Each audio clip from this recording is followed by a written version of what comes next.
আজ ভোরবেলাটা একটু অন্যরকম লাগছিল।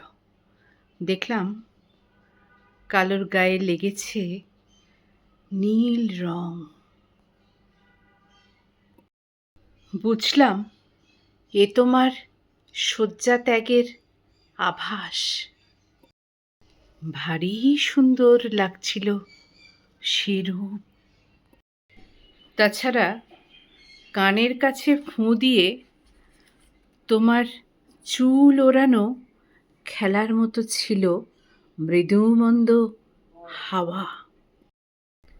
সামনের ইট রাস্তার পাশেই দুলছে গাছ ভরা জুঁই ফুল।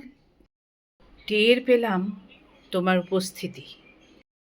শুধু বুঝতে পারি না তোমার অদ্ভুত ঘোর লাগা দৃষ্টি। যখন আমি স্বরলিপি লিখি আর খাতার পাতা ভর্তি করে ভোঁড় তুলে রূপ দিই, বিকেলবেলায় পড়া মেঘের চোখের পদ্মপাতার জলছবি। ইন্দ্রাণীর লেখা।